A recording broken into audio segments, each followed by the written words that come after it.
Years ago, there was a gentleman by the name of John Martin, and John Martin was the marketing expert that wrote the column. Some of you might remember, he wrote the marketing column for Farm Journal.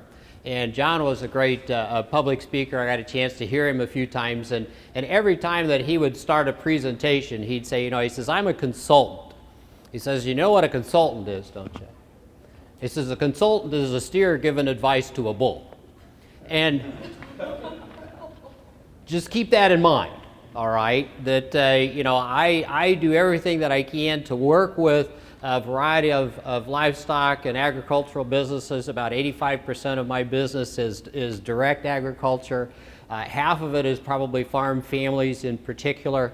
And I just pull from those experiences. I try and go as practical as I can to let you know what's working. I read a lot of books. I follow some of the different techniques and new things that come along. But quite frankly, I go with what works. I don't argue with success. And if it's working places, then I share that with clients. And I also like to joke that I'm a consultant, so I know a good idea when I steal one. And so I like to take those and pull them together and pass them along to you. Well, we're going to look at some specific things that will help you in your employee management. I start this conversation, would you work for you? And I think a lot of times we're frustrated with our employees, and we have all kinds of things that we think about with them that we wish we could change. And I can tell you that working with thousands and thousands of employees face-to-face, one-to-one, over the last 20 years of doing it, there's a lot of things they'd like to change about you, all right? I'm just saying, all right? They would like you to know a few things, and so we're going to talk about some of that, and I want you to have the right perspective as we go into this. So as we think about it, I want you to think about what is it to be the employer of choice. The employer of choice is a way for you to be thought of. I have feedlots in out west, Colorado and Kansas and Nebraska, that in their county, they are the employer of choice. Now you can say, yeah, but they don't have a whole lot of competition. Okay, that's true. One of the feedlots I work with in Kansas, they're the second largest employer in the county with 62 employees. The highway department's the only place in the county that has more employees than they do. They have more employees than the local hospital. Okay. So understand that yes, being the employer of choice in your neighborhood has some challenges to it, but let's talk about that. Let's talk about how you might become that employer of choice and what that means to employees. Here's some traits there. So they're a familiar and a recognized brand. People know who they are. They know their reputation. Their reputation is known, and it's a good reputation. They're people just want to work there. A friend of mine, when he travels, he gets in, he'll fly into a town to spend some time there, a big city. He said the number one question he always asks the taxi driver as he's going from the airport to his hotel to the conference site or wherever he's headed is, where is the best place to work in this town? He said the taxi driver always knows. The taxi driver always knows in these large towns who the best employer is. And that's because they have that reputation. They have a very recognizable brand. People know who they are. They have an accepted and an appreciated social license. Do you know what I mean by social license? Social license is that informal permit that your neighbors and your community gives to you to operate a business in their neighborhood. You can't go to a courthouse and get a social license, okay? Your social license comes from your reputation, and it comes from how well do you do business. Do you stink? Is that a problem? What's your reputation with employees? How well are you connected to the community? Do you help the community? Do they see you as an asset, or do they see you as a liability? If they see you as a liability, your social license has expired, and you need to work to get that social license back. Employers of choice have a very positive, a very robust social license, and people like the fact that you are in their neighborhood. For whatever reason, they like the fact that you are there. And that's when you have a good, positive a social license. They're seen as a great place to work. Their reputation in the neighborhood is that they're a great place to work. One of my companies that I work with in Northern California, Northern Sacramento Valley, they grow walnuts and rice and almonds and olives. And we did a little experiment with them because they were kind of wondering, what's their social license? How are we perceived? And so all that they did was they went out and I just told them, when you're in the community, it's a small community, 15,000 people, and just, when you're in their grocery line, when you're out talking to, your friends, ask them, so what do you think about us? Or what do you think the neighborhood thinks about us? And I told them, don't take the first answer, because they're automatically going to say, hey, you know what, yeah, you're fine. And then you say, no, I mean, really, what do you hear about us? I don't care if it's bad or not. I'm just curious how we are actually perceived in this neighborhood. They were amazed at how positively they were seen in the neighborhood. When they asked that second question and said, no, really, tell me, people raved. And this is what they heard. Hey, everybody says you're a great place to work. They don't have a hard time finding help. They have very little turnover. They have a great social license. People know their trucks. Their names are on their trucks. People know what they do. They have good signage. They have a website that the people in the family are known and appreciated.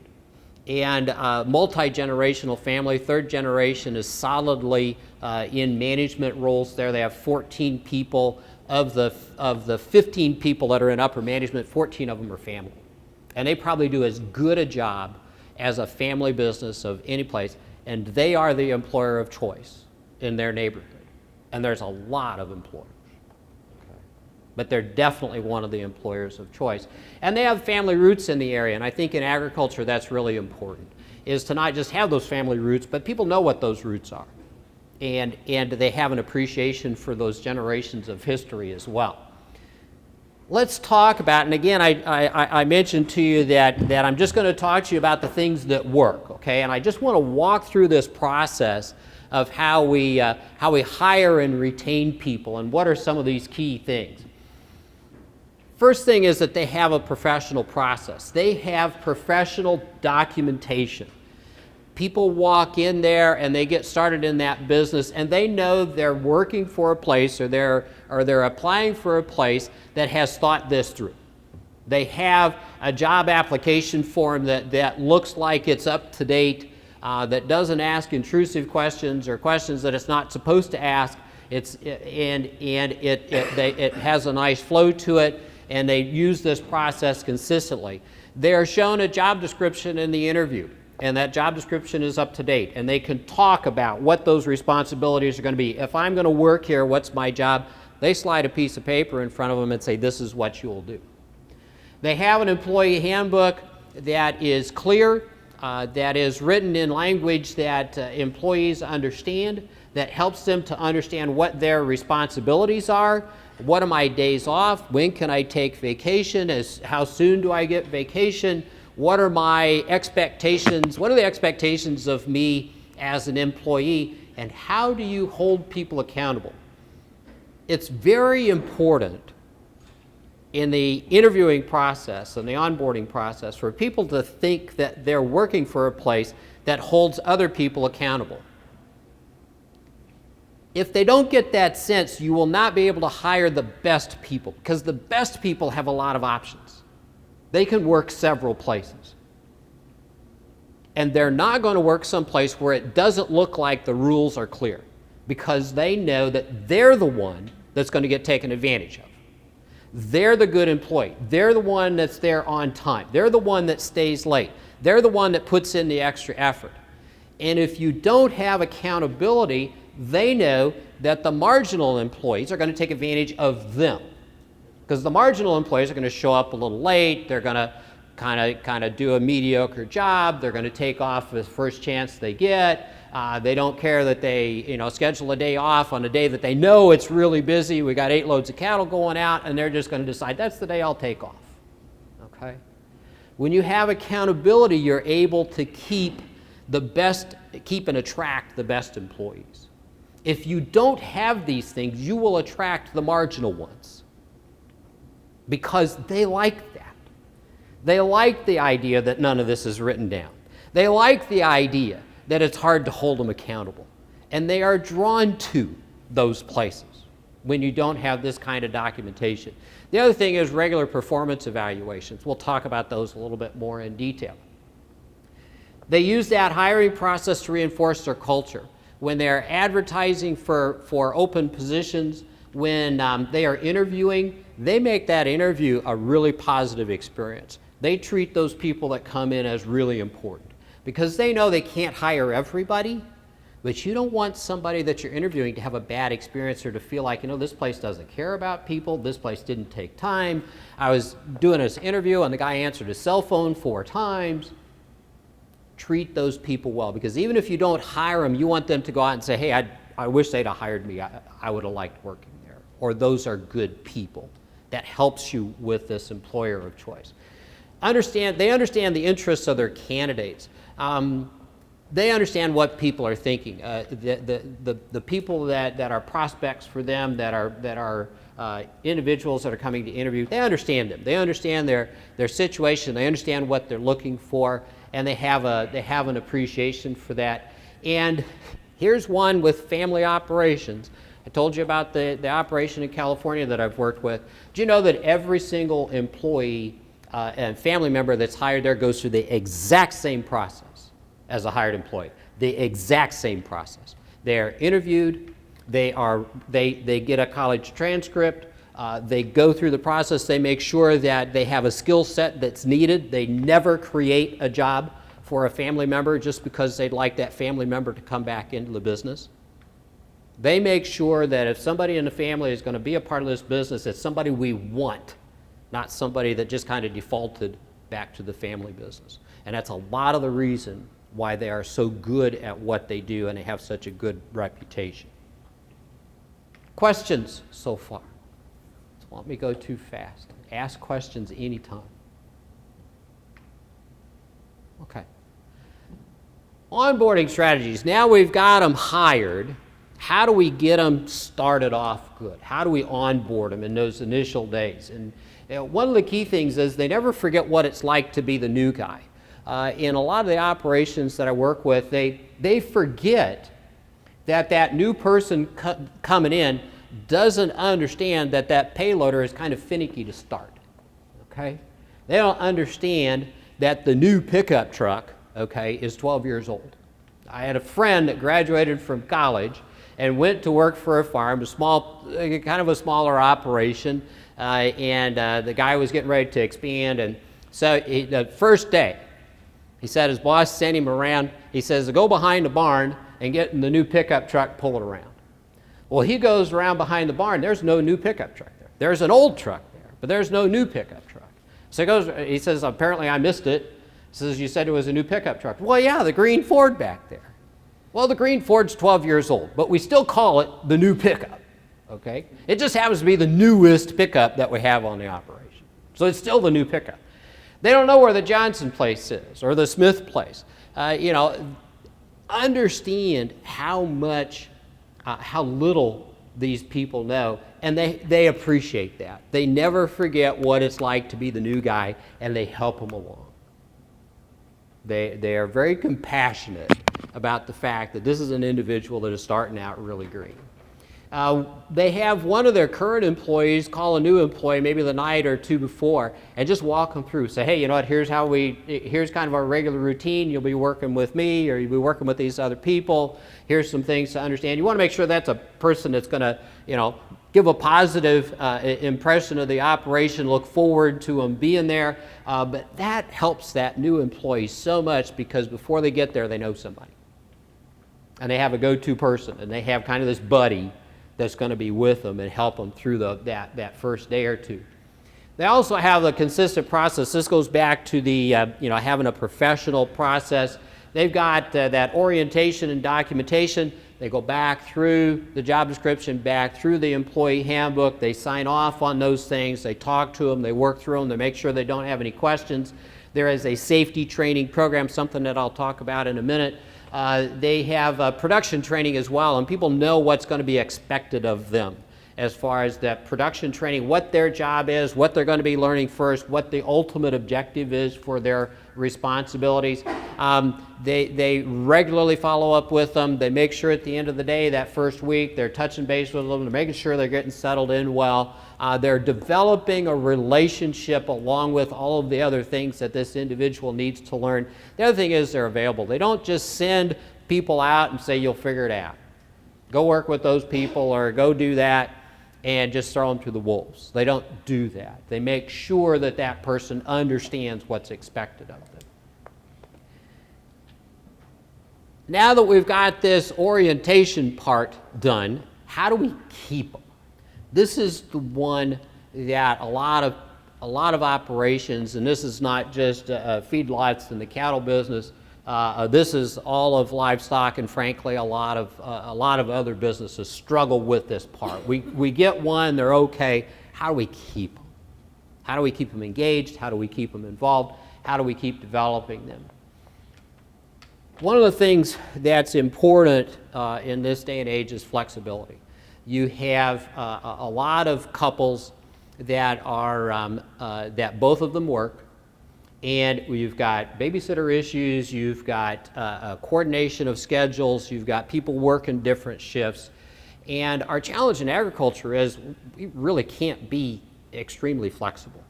So within the areas that we can be flexible, let's be flexible. And that's going to vary from operation to operation. But if you can show some level of flexibility, maybe in that ability for them to take a long lunch so that they can get that doctor's appointment in, or so that they can be gone early to take care of the kids, or to be at the parent conference, parent-teacher conference at school. Make sure that you've got flexibility there, because those are the things that are important to them. Find out what's important to them. Make sure you've got flexibility in those areas. That will go a long way. That'll go a long way. Personal recognition. These are the places that do a great job at retention tend to know their people individually. They know their individual motivators. They know what's important to them. They know their hobbies. They know about their family. They know what makes them tick. It takes some time, but they know those things, and they work with those employees in those areas. They take advantage of development opportunities. I think we're maybe not as good as we could be at finding people's individual skills and interests and helping them to develop those. We know that people are motivated when they get to develop skills in areas that they find interesting, that they find important, that they find valuable. There's a lot of research that's been done on that. And if you can help people master skills that they feel like they would really like to learn, your influence in them will go up. They will appreciate you for that, and they will feel like they've got some more value as they grow. And of course, you win too, because now their skills are, they've mastered some skills that you can tap into. They also allow some development in those areas of personal interest. And that doesn't necessarily mean outside of the business, but also personally. What's within this business that you really like to do? What would you like to learn outside of your current set of responsibilities? Of course, the cross-training is important. That helps you. That makes your bench is deeper when your people can move pretty freely around your business. So that, when somebody turns up sick for a couple of days, when we have a glut of work that has to be done, and we can move people around with quite a bit of ease, that will help us throughout the operation. So the more that we can cross-train, the better. And then what are those real areas of potential for each person? What do we really see them as being capable of? Too many times we're focused on their limitations, because that's what we see. Those are the glaring things that it seems like, well, they can't seem to do that, or they screw that up every time. Okay? Let's flip that coin over and let's look at what are their strengths, what are the things that they're good at. Because sometimes you can find a particular area there that they really are good at and they'll excel in. And if you can help them to develop that and help them to get more experience in that, their skills will and interest level will go up in other areas as well. So we need to tap into that. Another thing on these retention strategies is showing interest in the families. Why do you think I put families in quotes? Yeah. Families are defined a lot of different ways these days. And I did some work with a young group in a strategic planning a process with an organization. And one of the groups I worked with was a millennial group. They were all in their 20s. And I asked them, not just from them, but their friends, I asked them to write down on a piece of paper, when you say, what percentage of your friends view family as negative? 40% viewed family of their friends, and these are some great young people, okay, who come from good families. I knew them, okay, I know who they were. The experience that their friends had, too many of their friends had bad experience with family. Family was just not a positive to them. So when we start to talk about being family oriented, understand that's not necessarily a positive for everybody. Okay? So we have to understand that they define family differently, and let's face it, families are defined a lot of different ways now, and also understand that it's not necessarily the most positive thing for everyone. Here's some things that some of my clients have done that I think are pretty unique and have been really helpful. One of them, they've got a feedlot and a hog operation, and it's not a big operation, about 20 employees. For their Christmas party a few years ago, they hired a professional photographer, and they told the employees, hey, when you come to the Christmas party, we're going to have a photographer there. And they took pictures of the couples that came and the individuals that came. The vast majority of them used those pictures for the Christmas cards because they said, you know, it has been years and years since we had a professional picture taken. They said it was one of the most positive things they've ever done in their operation to help employees. And so they said it was, as far as cost-wise, it was low cost, probably the thing that we've done the best with that we've ever done. Another company gave everybody, they had about 12 employees, they hired a limo to go around and pick all the employees up at their homes. Now this is very rural, okay? The limo driver had to drive like an hour to get to their community, all right? Okay? Limos are not real popular in their community, and they knew that. And they knew that most of them only get 2 limo rides in their life, and only one of them will they remember, okay? All right? One at their wedding and the other one's at their funeral, all right? So they said, let's do something special. Not only did they drive them around and pick them up, okay, but they had it all arranged afterwards with the parents that they went around and picked everybody up and brought them to the Christmas party. Then the limo driver made another lap around the houses, picked up all their kids. Picked up all the kids, they had snacks there, and had babysitters in there, and everybody knew who was going to be there and taking care of the kids. And so the limo driver, while the Christmas party is going on, he's driving all over town. They drive about 20 miles away and go through the drive-through at McDonald's in a limo. Okay?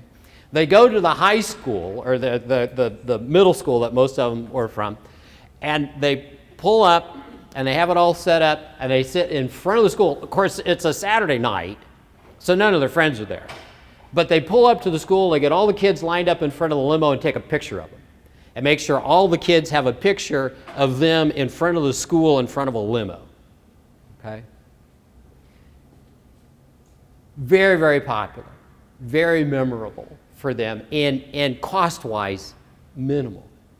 Minimal compared to a bonus program or doing something extra. It just really hit a home run for them. Make sure that the parties include the kids. For some operations, gifts to spouses after a busy season.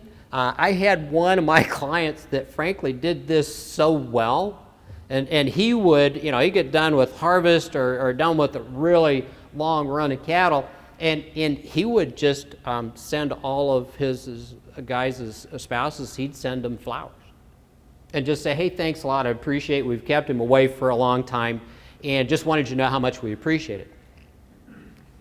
After a couple of years, his employees said, would you knock it off? You're making me look bad. Okay. He was that good at it. He even knew which ones to send the flowers to work, okay? Because that's how you make that impression, so that they're getting those flowers in front of all of their friends. It's one thing to have them dropped off at house, okay? You get those dropped off at work, you're getting a lot of mileage out of that, all right? Recognition for the entire family, gifts cards and dinners and things like that. Several of them have done that. Company T-shirts for family members, so that at the annual picnic or the Christmas party or something, everybody's got a T-shirt from the operation. Sometimes there's pictures there put on the T-shirts. Community service activities where they work together as a group on a particular community service activity. And it kind of builds community, gets them out into the community, builds teamwork within the operation and the employees. And the other thing is that they support their personal missions. And those are maybe the charities that they work for. Maybe it's somebody who does work with Habitat for Humanity. Maybe it's a charity that they donate to. And they're interested in those personal missions, and they help contribute to them. They either do some matching gifts or they support that in any way that they can. There's an approval process. Some of the larger operations that I work with, they're very deliberate about that. They have a committee that goes through, and anybody has a request and they want to match a gift, that it has to, because they want to make sure that it aligns with the values and the interests of the business. Rarely do they kick anything out, but it's just to make sure that any charity that the business is given money to lines up with their values. Questions? Questions? I want to give you several things, and hopefully you'll pick just 2 or 3 of these things out, and you'll say, that's a pretty good idea. I think we can make that happen. Okay. That's what I want you to go away with. It's just 2 or 3 things that you feel like will have an impact with your employees and an impact for your business. Let's keep going on these retention strategies. Evaluations, I said we would do this. Evaluations are becoming more important. Younger people these days like to be evaluated, and they don't like it if it's just once a year. Twice a year is fine. I used to be one, annual reviews, 90 days, 6 months, and then every year. I've backed that up now. I see a lot of value in doing it at least every 6 months. I have some operations that are doing it every quarter. It's almost overkill, but they do a good job with it. And we'll talk about some of the things they do. They use a standard form. A standard form helps to make sure that you're doing it consistently. It helps you with legal concerns. You have to make sure that when you evaluate people, you do it consistently from one employee to the next. So a standard form helps to do that. The other thing the standard form does is it makes it a whole lot easier to complete them. You can if you've got a good form, you can fill that out on an employee in about 10 minutes.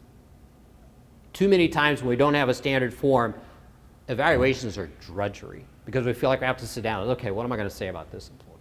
Well, if you have a standard form, it streamlines that process, makes it a lot easier. The employee also knows a little more about what to expect and how they're going to be evaluated. In fact, I encourage people that during the onboarding process, you give them a copy of the evaluation form so they know what they're going to be evaluated on.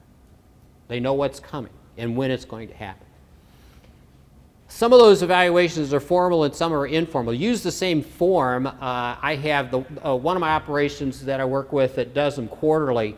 They do 2 formal and 2 informal. Okay, so every 6 months they do a formal one. In between there, they just sit down, they use the form, they don't fill out the form, but they just use it as a discussion outline and say, oh, here's how you're doing here, here's where we can work on. They might make a couple of notes on some coaching points, and here's some things you can work on, here's how I'll help you with that. What we've found is that younger employees like having that one-on-one conversation with the boss. They like the fact that my boss is sitting down talking to me one-on-one about me and about my performance. And they frankly don't care that some of that's negative, because they appreciate the attention and they appreciate knowing. Younger employees these days go into the workplace with lower self-confidence than any previous generation. They really don't understand the workplace that well. They really don't understand expectations. And so evaluations is one of the ways that we go through this process to reinforce what those expectations are. And if we keep that discussion focused on what those expectations are, we'll go a long way in helping them. Very personable, again, a discussion format. They also have a purpose to them. So it's not this thing that's done and then it sits on the shelf or goes in their file and it's never referred to again. We make sure that it's used if we have a bonus program, if we have, if we do raises, we make sure that has some, that evaluation is used. That way it has some teeth in it. It has some real value.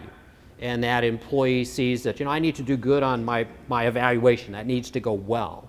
If I want more responsibility, or I want to get that raise. Okay. So we tie them to that. I couldn't pass up the chance to put him up there. Let's talk about termination. Okay. How does that go? It's real important to have what's called a quit form or a termination form, whether they quit voluntarily or not. Because if it can happen sometimes that employee says, I quit, okay? You say, fine, sign this, okay? So that you record that it's voluntary. Because by the time they get home, they sometimes change their mind. And they turn that around and all of a sudden you fired them. Well, if you fired them, it changes a lot of things. So you want to have that form that says, I voluntarily quit. And the best thing on that form is also to have just that checklist of things you're supposed to get back. What do they have keys for? Do they have uniforms? One thing now these days is sometimes we have some pretty sophisticated apps that we use in some of these operations, and they have either customer or company information on there, and we need to verify that information is off of their phone. That's our information. I don't care if it's a personal phone or not. That's our information. And we need to be able to verify that information's been removed. And so if there's anything else that they need, do they have access to some of our information that requires a password or something? We want to make sure that those are changed and brought up to date, and if there's any other security issues. Yeah? Something like that, what are your rights as the employer as far as getting that information back if they just say, no, you can't look in that phone? Well, they have to, part of it is that in your employee handbook, you have that says if there's company information on your personal phone, we have the right at the end of your employment to verify that information has been removed. So they have signed permission ahead of time for you to get that off. Okay, and it doesn't mean that they hand you their phone. It just means that they go, and you know where to look. You know where your stuff is. And you also have a part of your employee handbook that they are not to put unauthorized company information on their phone, so that they're not supposed to put it there. Let's face it, younger people these days have no sense of privacy and confidentiality. We have to talk to them a lot about that. And we have to let them know, hey, this is company information, this is confidential. We have to explain to them what is confidential information. They don't talk about our feedlot customers. They don't share information about them. They don't talk about who we like as customers, who we struggle with as customers. Okay, that's confidential information that they need to understand. That they have to keep that confidential if they're privy to that information. Good question. Other questions. This is why it's so important to have a really good handbook. We have so many areas now in the last 5 years that we've had to add. I've probably added 4 pages to the typical employee handbook, just on social media, on confidentiality, what we can and can't take pictures of, what we can do with information with media, what we can post on social media, the things that we can and can't say. We have a right to tell them that there are limitations. We even have a right to say, we're not going to tell you who your friends are, but if you're associating with people that are anti-agricultural people, we need notification. We're not going to tell you you can't talk to them. We just need to know. because we're going to draw the line at having them as friends and helping them with their agenda. They have a First Amendment right to have whoever they want as friends, but we can draw the line at what they're doing with those friends when it comes to our operation, okay, and what that involvement is. Other questions? Okay. A couple of other things. Development. Be able to spot potential in any employee. This is really important. I talked about that some. If we don't see what their potential is, then we can't really get them. We can't really help to develop them because we're not focused on that. We need to look at, what are their areas of potential, whether it's personal motivators, their personal interests, different areas that we can help them develop, and develop a plan for their development and their progress. This is not an extensive plan. This is like, what are they good at? How can I help them grow? Send them someplace. Send them to a seminar. Send them to a conference. Make sure that they get information that they could use to develop themselves. This is also a way to find out what they're really interested in and what their potential is, to start to do some training with them and see what they're interested in and what they can do. Because sometimes all it takes is a little spark, and they find that they're actually interested in that. They would like to do more of that. So this whole concept of seeing potential.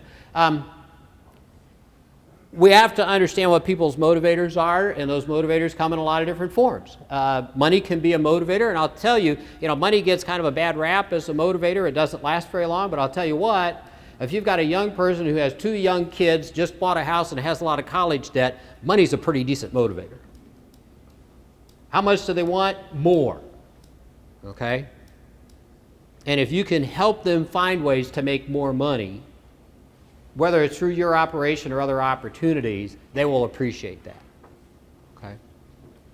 So money's there. We've got recognition, different things. Sometimes just that pat on the back is a great motivator. We don't do enough of that. And then we know that not everybody's motivated by the same thing. Some people have motivators that are outside of work. We just have to figure out how to tap into those as well, and any way that we can bring them into the workplace. I wanted to show you this. Who would hire any of those kids?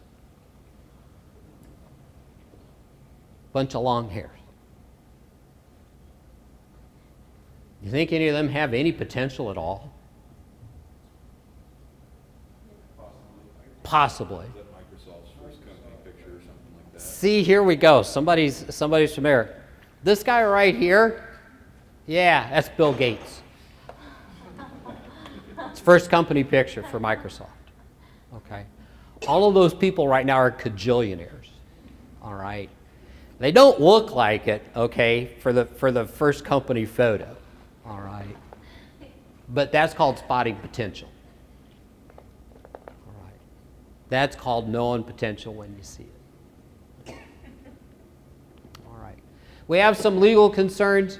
We got unemployment, workers' comp, and a lot of different things that we have to deal with, and harassment and discrimination. I can tell you right now, I've been involved in several of these cases. If you don't have documentation, you will lose. It's that simple. If you can't document that employee quit instead of being terminated, if you can't document that they were late those days that you said they were late and that's why you fired them, if you can't document that they weren't doing their job with a job description and some notes that say, hey, I talked to them about this, if you can't document the disciplinary conversations that you had with them, you'll lose. It's that simple. They can go and say anything they want when they go down and file for unemployment, and if you don't have documentation, you will lose. Okay? It doesn't matter how horrible that employee was. It doesn't matter how much they stole from you. It doesn't matter how bad they tore up equipment. You will lose because you don't have documentation. The whole thing rests on your documentation. And it doesn't take much, okay? If you've got an employee who is habitually late, and you can even show the adjuster or the workers' comp, not the workers' comp, but the unemployment person, you can show them the records. Hey, here's the time clock records. If you don't have documentation that shows you talked to them about those days that they were late, you will lose that argument.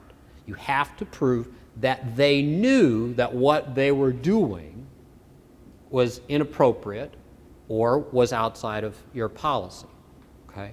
But that can be a text, that can be as simple as sending a text to the office manager, or just sending a text to yourself and saying so-and-so was late today, or sending a text to them that says, hey, you were late today.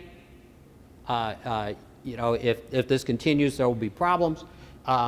If you have just a note that says that you talked to them, and you know, it's best if they sign it, but if not, that's okay. You just need notes and verification that you have had that conversation with them. And that's as simple as that documentation is. You also have to have your employee handbook and job descriptions. Those are all things that are very important there. Because if you're trying to say that the person didn't do their job or they behaved inappropriately and you don't have that in writing, doesn't matter. They'll win that case. Okay? You have to be able to document all of that and show how that was wrong. The other thing is, on performance evaluations, if they're not doing very good, don't be nice to them. Okay? Just be frank. If they've got areas they're not doing very good at, you have to be honest. And sometimes I've filled those forms out myself, and I've gone through, it's like, oh, I kind of picked on them here, and I kind of hard on them here, I'll go easy on them here. Well, performance evaluations are one of those ways where there's documentation that says this is how they knew that they weren't doing their job. If you go easy on them in a couple of areas and then a month later you terminate them and their evaluation says they were meeting expectations or they were doing a good job, you can't hold that against them unless there's documentation that says someplace that you corrected or worked to correct that behavior. So this documentation is really important, and your entire support and validation rests on that documentation. Other questions? Questions on this? This is becoming a big deal. 10 years ago, I used to ask labor attorneys, you know, how many operations that you work with 15 or less employees have you dealt with in a lawsuit? And they would always say 0. If I ask them right now, it doesn't matter. You may have 3 employees and you're just as likely to get sued as a place that's got 50. Okay? It's just a change in what that expectation is. I want to talk about something here a little bit because it's really coming into the importance of this has raised significantly in the last 3 or 4 years. Some of the things when it comes to employee safety, there's some issues here that we've not fully recognized. The big one is that we've got young employees coming into our operation who just don't know the hazards. They don't understand how dangerous it is to work in our operation. They don't even know what those hazards are. And they're also coming to us with very little common sense, if any at all. They don't even know how to watch out for themselves. We have a legal obligation to teach them every single hazard in our business.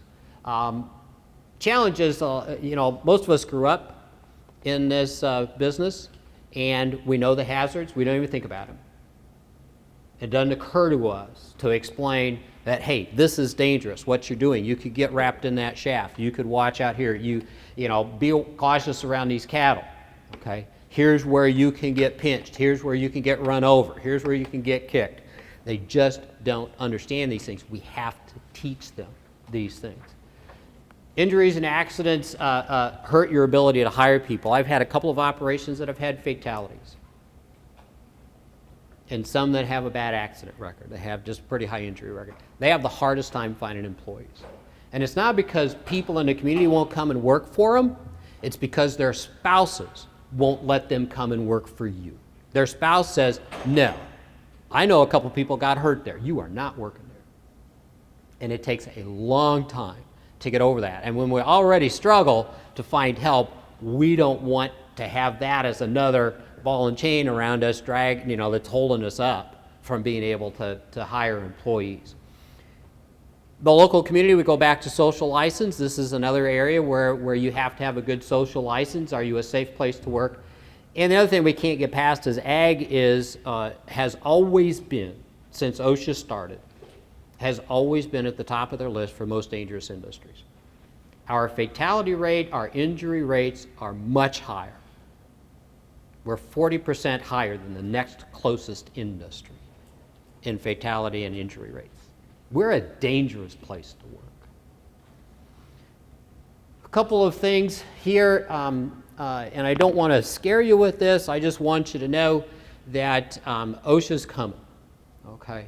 It's a slow process. It may not be a big deal in Iowa, but I can tell you that there's feedlots in Nebraska and there's dairies in Wisconsin. In fact, there was an article in Hoard's Dairyman just 3 years ago that said OSHA basically got tired of all the fatalities and the injuries, serious injuries in the dairies in Wisconsin, and now they just have it on their schedule to do between 12 and 30 drop-in investigations of dairies in Wisconsin, to send the message that you got to work on this. The same thing is happening in feedlots in Nebraska. And they're putting effort into it. And again, not to scare you, just to understand that this is an issue. And understand that most industries, they view OSHA regulations as a bare minimum. They almost laugh at OSHA regulations. We look at them as very, as very demanding and stuff that we just, boy, if OSHA says you got to have this and this and this, most industries just laugh at those. It's like, yeah, we went past those standards and those hazard protocols years and years ago because employee safety is just so important to them. I had several of my clients got frustrated with this a couple of years ago. I got to asking about it. One of my clients said, I know that I'm exposed to OSHA. I've got about 40 employees. One of my businesses here on the farm, he had a manufacturing business that he knew, kind of put him on OSHA's radar. And so he wanted to do training. He couldn't find anybody to do training that was ag specific. He was borrowing videos from the construction industry and the welding industry and manufacturing, and his employees wouldn't watch them. They were 50 minutes long. They were boring. It didn't matter to them. It wasn't agricultural situations. And they just said, we're not getting anything out of this. It was hard for him to get all of his employees together. Basically, had to shut down the operation to get, if you brought a safety trainer in who says you got to train on all of these topics, it just took too long. He just couldn't get it done. And so I started to check around, and he and I got our heads together, and we put together a team to develop this. And nobody's done this before. We've developed the first ag-specific safety training that is strictly for and specifically for agriculture. What we've done at Good Days Work is it's very common sense. I wrote the content for the scripts myself. I had a professional narrator really do a good job of pulling that together in a great narration. Our videos are only 15 minutes long. We shot all the footage ourselves, and they are farmers in Indiana and other places that have their dirty coveralls on and are out greasing a combine and out working with animals, and they're real people. You'll recognize that. We are web-based. We took advantage of new technology that's out. It's totally cloud-based. You don't need a DVD. You don't need anything. You just put your employees on an online platform. You go through the list of employees. You say, okay, these employees need to see these videos. You click a few buttons. It sends an email to that employee directly to them. They can watch that video on their cell phone, which is what they do a lot with their cell phones these days. They're used to watching videos there. They get to the end of the 15-minute video. They punch a few buttons. They take a quiz. They pass the quiz. They're done. Our system stores everything. You don't have to know anything about safety training. You don't need to know stuff about OSHA. What you've done is get yourself compliant with OSHA and raise the awareness and given some really good heads-up, common-sense safety training to employees, and it's literally only taken you a few minutes to do that. And that's what we were after. We had some great developers work on this. GoodDaysWork.ag, you can go there, check it out. There's some landing pages there that have some information. If you want to just send me an email directly, don@gooddayswork.ag, will go right to me. And ask some questions. Just a little fraction of a commercial. We've got a promotion going on until the end of the year to save you some money on that if you're interested. But we'd be more than happy to just, myself or one of my people, we'd be happy to just walk you through a quick demo and kind of see how the things work. I can tell you that the initial response, we've been up since July, the initial response is really, we're just really, really pleased.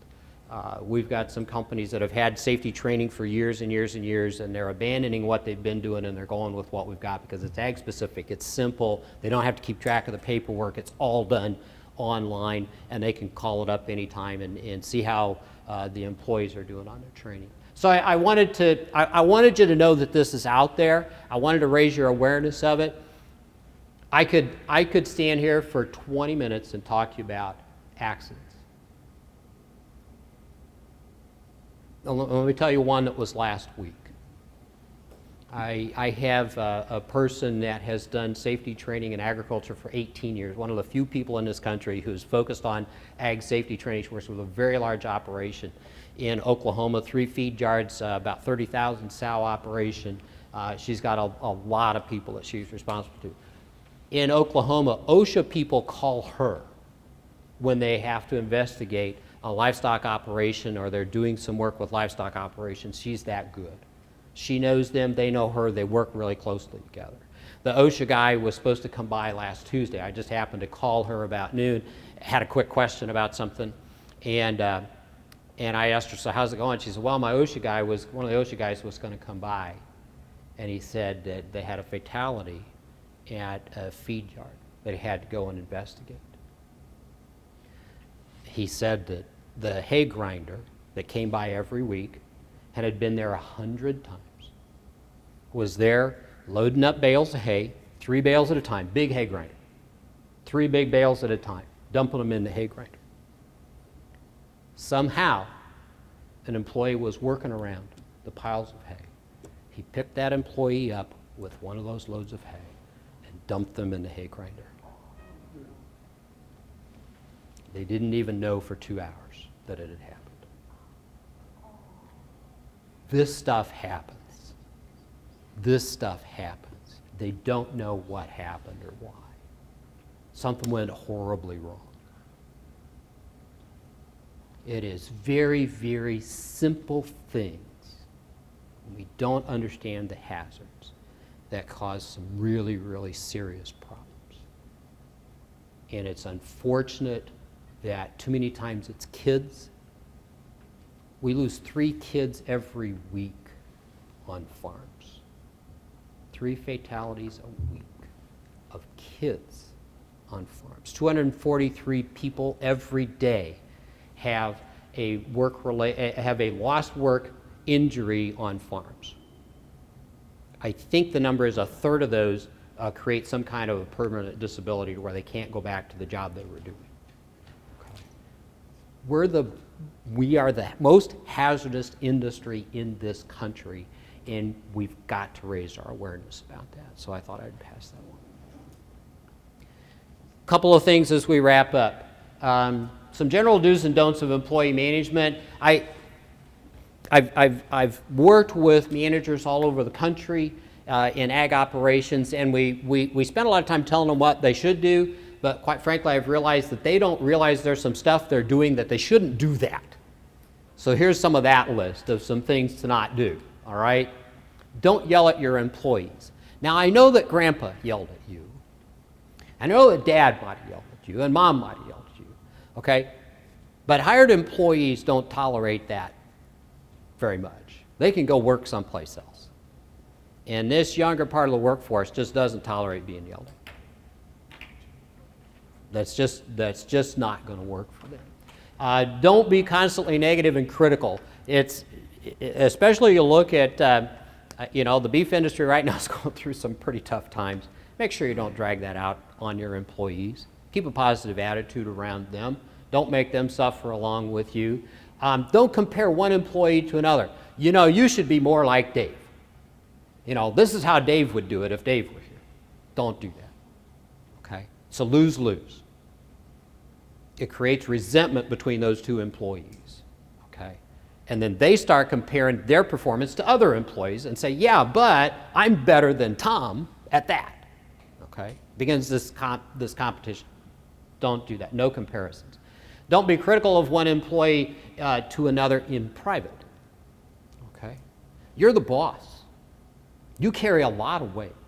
When you got two coworkers talking back and forth about other employees, it's one thing. When you're the boss and do it, it carries a lot of weight.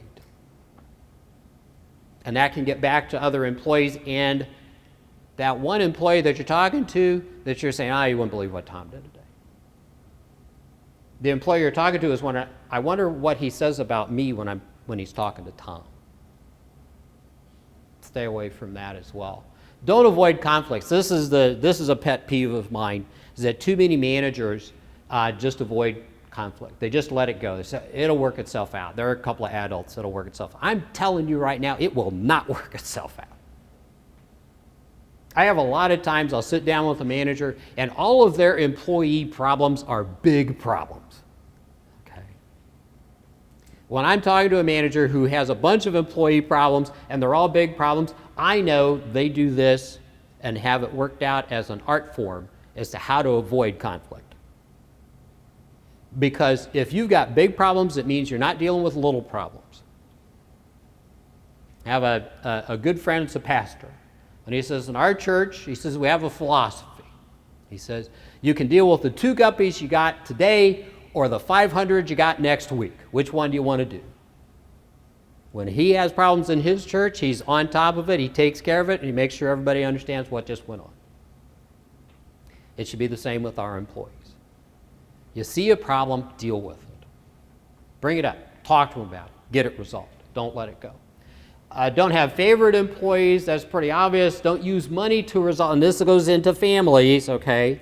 Don't use money to resolve emotional debts with family members. Sometimes we have this situation where mom and dad feel like, there's one of the kids that just didn't have the same opportunities and had some problems, and they just kind of had a rough life. And so when they start to do the estate planning, they start to adjust the assets around trying to make up for that. I can tell you right now, that's bad.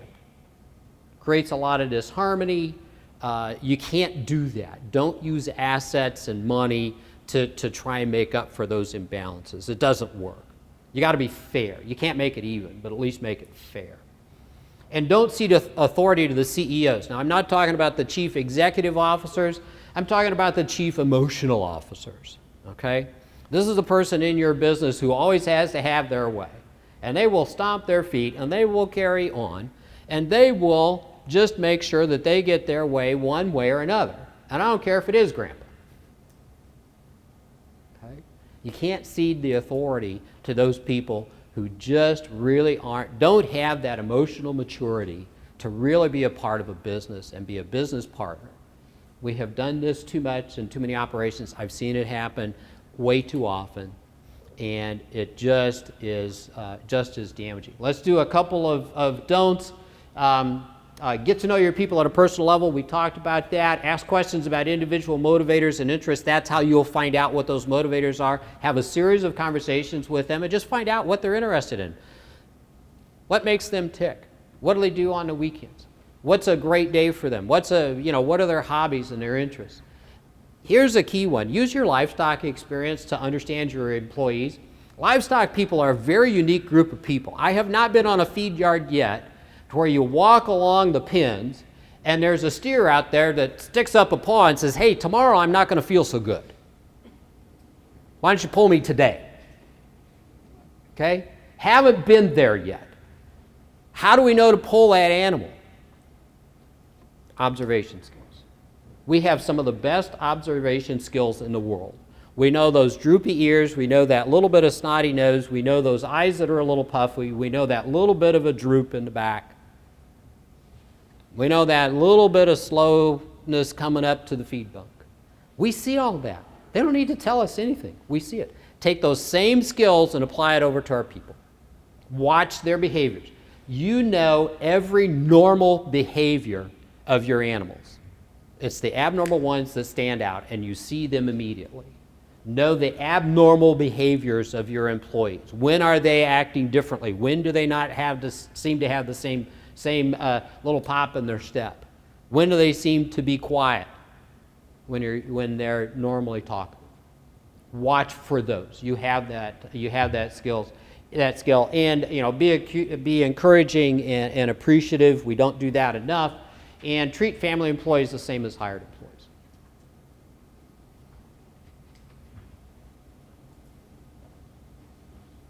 Questions?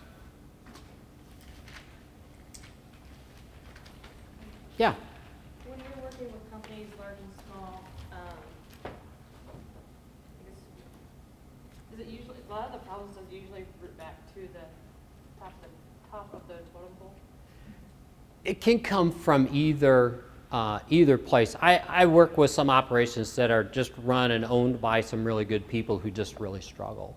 Some of that is that they've not done an effective job of communicating their culture and what they want. It used to be that people picked up on who you are, and they said, you know what, that's the boss, I ought to be like the boss. Okay, if the boss is nice to people, I ought to be like the boss. If the boss is fair, if the boss goes out of their way to help other people, I probably ought to do the same thing. Unfortunately, people don't pick up on that these days.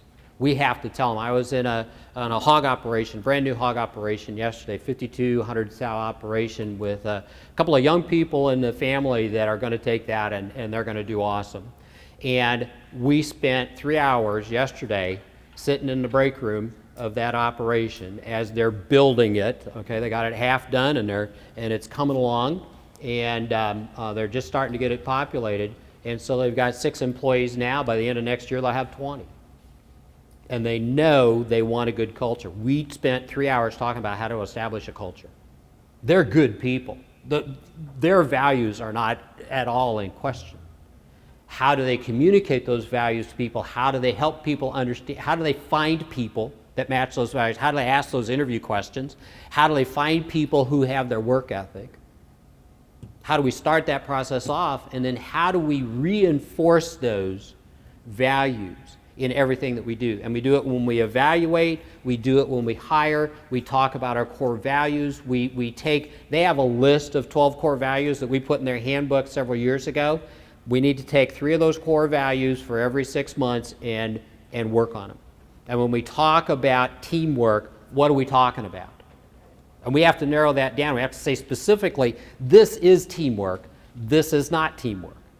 And when you see things that are not teamwork, you have to mention that. It's not like you have to call them on the carpet. You have to say, that's not what we're looking for. What we're looking for is this. You have to teach people now about your culture. And I think that this has been frustrating because 15, 20 years ago, you didn't have to do this, quite frankly. People picked up on it. People picked up on the culture. And they either fit or they didn't. And if they didn't fit your culture, they left. So I think that's what I see. I also see some operations where, frankly, the ownership is not the best ownership. They're not the best with their people, but they've got some individuals in that group of 10 employees who are just nice people to be around, and they enjoy having fun, and they find a way to have fun at work all the time, and they get their job done. They've got a good work ethic, almost in spite of the ownership. So I would not say that it's top or bottom. I think it's all about the individuals and how important it is to them and how influential those individuals are. Understand that you can have really good ownership and, for the most part, a really good group of people in one bad apple. Okay? And they can make it miserable. For everyone. Yeah. And when we find those people, we sit them down, we talk about it, we say, this is unacceptable behavior, you have crossed the line, you've got this much time to straighten this out, or I see this again, you're gone. Because the problem is, by the time we see it as a manager and an owner, it's been going on too long. We talked about that yesterday, okay? How many rats are there if you see one? 10 or 50, doesn't matter, okay? But if you see one example of inappropriate behavior, you know, because they've been hiding it from you as the boss, okay? This is one thing that frustrates me. You can have really good employees and in that group, and they won't tell you what's going on with this person, because they don't want to be the one, because we're not judgmental, okay? We're a tolerant society, all right? So it's not my job to tell the boss that, hey, so-and-so is stirring stuff up. So they don't realize they're deliberately hiding information to keep you from solving the problem. Drives me crazy. This is so easy to fix if I know it now. And if you tell me, hey, you wouldn't believe what this guy said to this gal, last night as we were leaving or whatever. But they won't do it. And so when we start to see it, we know it's been going on for a while. And that's why we have to get on it, because it's bigger than we thought. And I have so many times where I've worked and coached through a process of trying to speed that process up to make this person make a decision. Are you going to stay or are you going to go? Are you going to be a part of the team or not? And we speed that process up to a couple of short weeks or 30 days at the most. And when they're gone, there is a line of people that go to the manager and say, why did it take you so long? Man, were they screwing up. Seriously. When 2 weeks earlier they said, hey, are there any problems out here? Something I need to know? No, things are going fine. It's no problem. We just have to, back to the observation skills. We got to watch for these subtle clues. And when we see something, we know there's more to it than what we're seeing. Good question. Other questions? Other questions? Good, sure. So you basically described my family with don't use money to resolve emotional issues. I have Okay. that issue with my brother, and my father thinks that he needs to, give more alcohol to the alcoholic, so to speak. How would we keep trying to tell him, no, that's not right, but I'm just the baby of the family, so why the hell listen to me? So how can I approach that and try to change his way of thinking? Well, you got 3 hours, and we'll sit down and talk, okay? Unfortunately, I got a 5-hour drive to South Dakota tonight, so I'm gonna nix that idea, all right? You want to email me? Here's the thing. Sometimes we have to understand our place, and we have to understand our level of influence. Sometimes what we can do is start to expose in bits and pieces the flaws in the logic that's being used, or the lack of logic that's being used, and start to say, hey, been doing this a long time. This isn't going to help. Okay? You're just giving a drink to an alcoholic. And a lot of times mom and dad don't want to hear that. They don't want to do it. They don't want to pull the plug. And yet deep down most of the time they know. You may not have that influence. Are there people that influence them that they will pay attention to? Yeah, can I have him call you? I'm probably I not feel got like that. If they heard it from an outsider, they would believe me. I for one probably hour. don't have the credibility that you're going to need, I wish I okay? would have had a recorder with me, because that Yeah. hit it right on the Is there spot. somebody else that they respect in the neighborhood or in a group, the church or something, or just a good neighborhood friend or even a vendor, somebody, a veterinarian or somebody? I'm going to a veterinary practice tomorrow in South Dakota that has a tremendous reputation. And I know that if your parents worked with Doc, Yeah. Doc would, because it matters to him. And Doc would sit down and say, you're not going the right direction with this. Because his people, his clients matter to him. That's why he's a huge vet practice, okay? And if you realize you're not the person with influence, you need to find somebody who does have influence. Think about that. And explain, what your reasoning is. And say, hey, and what the consequences are. How this is having an impact on the business and on the family. And try and start to work around the edges on that. Because if you've tried to go at it from the middle, probably not going to work. So you need a partner in this. Yeah, so think about that. Think very strategically about who is the person, number one, that has influence over them. They will automatically listen to their advice because they have respect for them. And then who do you know that also will listen to you and understand your perspective on it, and also maybe knows them well enough to see the evidence themselves. Yeah. So, okay.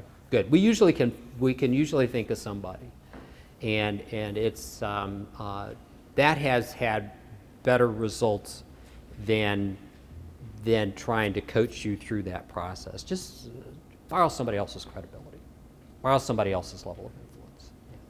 You talked about standard forms of evaluation. Do you have something like that? Sure. Already? Yeah, just give me your email address afterwards. I'll send them to you. Anybody, if there's anything here that you'd like more information on, just give me a business card or a tear off piece of paper. Give me your name and your email address. I'll just forward it to you. No problem. No problem. Glad to help. Thank you much.